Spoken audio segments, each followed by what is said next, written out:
ভীষণ সুন্দর টেস্ট, দুর্দান্ত স্বাদ এই ডালটা হচ্ছে মসুর ডাল দিয়ে ডিম আর আলু দিয়ে বানানো হয়েছে। নতুন ধরনের ডাল হচ্ছে, এই যে আজের বরমশাই বানাচ্ছে। তো সব অলরেডি নিজে থেকেই কেটে কুটে রেডি করে ফেলেছে, আর পুরো ভিডিও করার সুযোগ পাইনি। কি কি আছে এর মধ্যে? আলু, পেঁয়াজ, মুসুর ডাল, আদা রসুন কুচি কুচি, টমেটো কুচি, ধনেপাতা, কাঁচা লঙ্কা, সর্ষের তেল, গোটা জিরে, আর যেমন লঙ্কা গুঁড়ো হলুদ গুঁড়ো দেওয়া হয় সেরকম, তাই তো? আর শেষে ডিমটা দেওয়া হবে, তাই তো? এখন দেরি আছে। নিয়েছি 3টে ডিম। এবারে একটা ফ্রাই প্যানে তেল দিয়ে ডিমটা আমি ভালো করে ভেজে নেব। তো দেখো, আমি এখানে আগে একটু তেল দিয়ে দিলাম, সর্ষের তেল। তারপরে খুব সামান্য পরিমাণে লবণ একটু চারদিকে দিয়ে দিলাম। তো ডিমগুলো এখন আমি দিয়ে দিচ্ছি।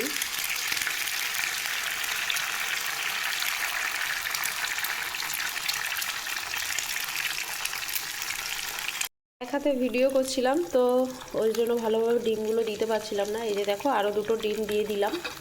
তো এইভাবে সুন্দর করে আমি ডিমগুলো, খুব বেশি ভাজা করব না, আবার একদম কিন্তু ঝুরো ঝুরো হবে না, মানে মিডিয়াম।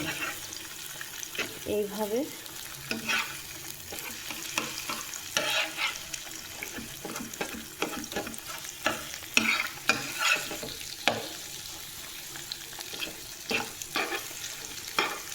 তো চলো ডিমটা ভেজে নিই ভালো করে, সুন্দর করে। এই যে দেখো, ডিমগুলো কিন্তু খুব একটা বেশি ভাজা হয়নি, মিডিয়াম ভাজা হয়েছে। তো এবারে চলো দেখি ডালটা কত দূরে হলো। ডালটা প্রায় হয়ে এসেছে, ডাল একদম সিদ্ধও হয়ে এসেছে। আমি ডিমগুলো এর মধ্যে দিয়ে দেব। এই যে দেখো, ডাল হয়ে এসেছে, দেখতে পাচ্ছ? তো এর মধ্যে আমি এখন সমস্ত ডিমগুলো দিয়ে দেব। তো চলো, তারপরে এর মধ্যে দেব খুব সামান্য একটু গরম মশলা, খুব সামান্য, আর দেব শেষে জিরে গুঁড়ো আর ধনেপাতা কুচি। তো চলো আমি দিয়ে দিই ধনেপাতা কুচিটা।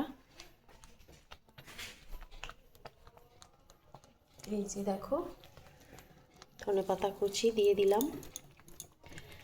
আর জিরেটা আমার এখনও ভাজা হয়নি, তো আমি ভেজে শেষে এটা অ্যাড করে দেবো। তো ভিডিওটা তোমাদের কেমন লাগলো অবশ্যই জানিও, এই নতুন ধরনের ডালটা। আর এটার টেস্ট আশা করি খুব ভালো আসবে। তোমরাও কিন্তু একবার ট্রাই করে দেখতে পারো।